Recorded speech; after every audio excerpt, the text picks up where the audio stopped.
சர்க்குரு பழனிசாமி ஐயா வந்து கணக்கன்பட்டியிலேயே பிறந்தவர் தான். அவரு ஒரு பேச்சிலையும் வழக்கிலேயே ஒரு ஒரு ஆன்மீக சம்பந்தமான வார்த்தைகள் அவங்க சில நேரம் அதாவது திட்டுவார், எல்லாத்தையும் திட்டுவார், அறுபத்தக்க வகையிலாம் திட்டுவார். அதுலேயும் சில பேர் நல்லது நடந்துன்னு சொன்னாங்க. அப்புறம் பழனிமலை அடிவாரத்தையே சுற்றிட்டு இருந்தாரு. அப்படியெல்லாம் இருந்துட்டு கடைசியாக இங்கே வந்து மோகன் தோட்டத்தில் தங்கி இருந்தாரு. அப்புறம் 14/3/2014 அப்பதான் அன்னைக்கு காலையில் அதிகாலை 3 மணிக்கு சமாதி நிலையம் அனுப்பிச்சிட்டாரு. இருந்தாலும் 3 நாள் பின்னாடி தான் இங்க சமாதி வச்சாங்க நல்லடக்கம் பண்ணாங்க. 3 நாளுமே அந்த உடம்பு வந்து வெளிப்படையா ஓப்பன் தான் வச்சிருந்தாங்க. இயற்கையானது எதுலையும் கெட்டு போகல, எல்லாம் பண்ணல. அவர் இருக்கும்போதே வந்து அவர் சொன்ன வாக்கியங்க எல்லாம் ஒரு பரிபாஷையில பேசுவாரு, சில பேர்த்து திட்டுவாரு, வர்றவங்களுக்கெல்லாம் சாப்பாடு போடுவாரு. இங்க ஒரு அதிசயமான இடம்.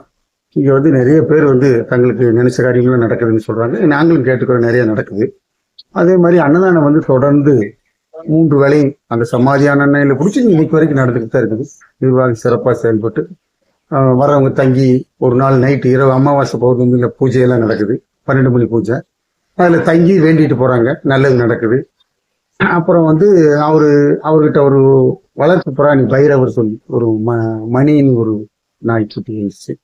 அது வந்து வர்றவங்களே அவங்க கூடவே இருக்கும். சில பேர்த்த போய் வேகமாக கடிக்காரு.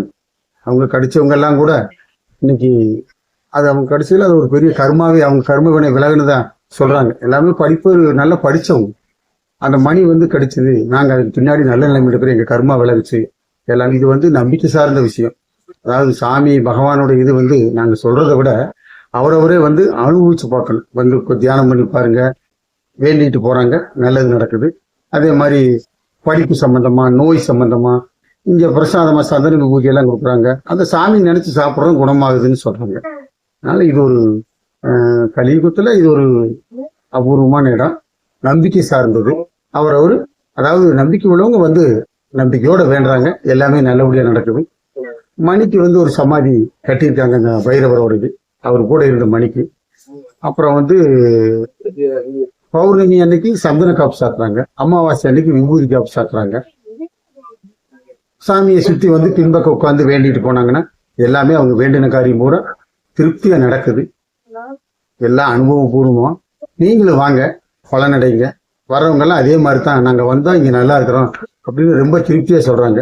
அதே மாதிரி அன்னதானம் 3 வேளையும் சிறப்பா நடக்குது. அவங்களால முடிஞ்ச உதவி எங்களுக்கு நடந்துன்னு அரிசி பொருள் மளிகை பொருளா வாங்கி கொடுக்குறாங்க. அதை வச்சு நிர்வாகம் சிறப்பா செயல்பட்டு வருது. பழனி மலைக்கு வர்றவங்க எல்லாம் இங்க திருப்பி வர்றாங்க. இவர் வந்து பழனி முருகனோட அம்சமே தான்.